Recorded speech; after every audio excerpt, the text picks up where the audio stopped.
welcome back to Office Hours with Prepare to Launch You. I'm Susan. And I'm Kelley. And we are so glad you're here.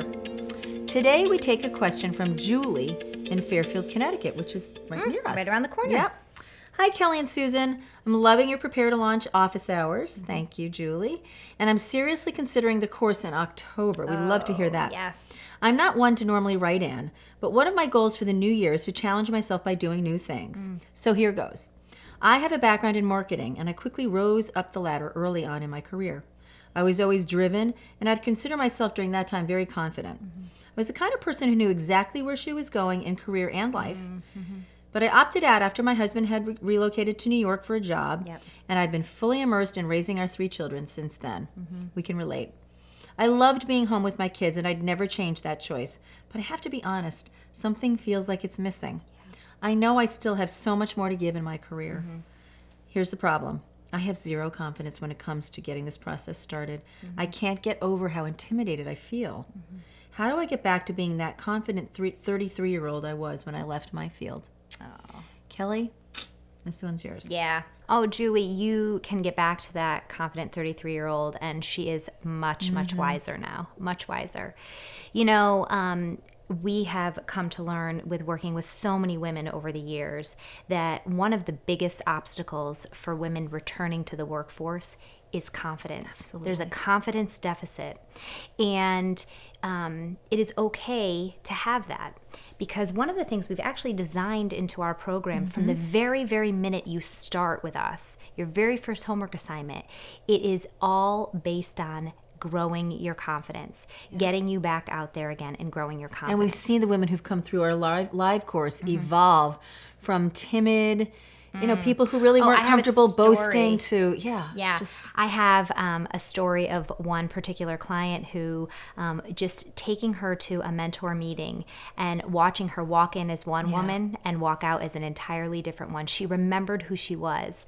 You know, one of the things that dangerously happens to women is, yes, we love our children, we love our families, and we become visionaries for everyone in our orbit. That's what we do. We do it, and we do it really, really well. Yeah, we do. But the danger is we stop being the visionaries of our own lives. And so we have to wake pieces of ourselves back up again. We have to start being the visionary of our own life again. So that's actually the first step I would tell you to take. Start being the visionary of your own life again. You know, ask yourself this very simple question. 1 year from now, what do I want my life to look like?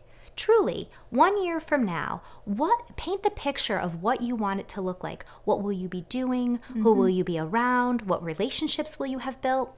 If you can create that vision for yourself, you can slowly start to grow your way towards that.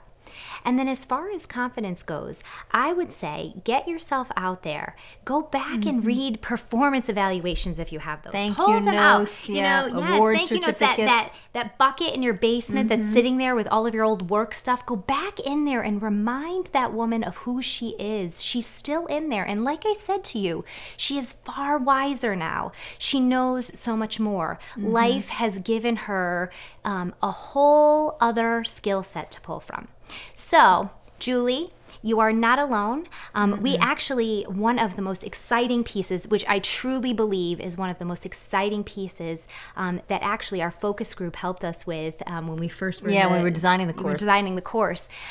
Was that there needed to be an online community. So once you sign up for our course, you actually have the course, and then you have this whole online community where you can connect with other women who are essentially saying, you're not alone in this process. I had these same feelings, I had these same thoughts, and let's problem solve our way out of it. We're actually hoping that you're in Fairfield, that you'll be able to use that network to find other people in your community where you can go out to lunch and talk, and the synergy that we get between each other or from each other helps grow our own confidence. And there is confidence building in literally every step of our course. Every single step. Take care, Julie.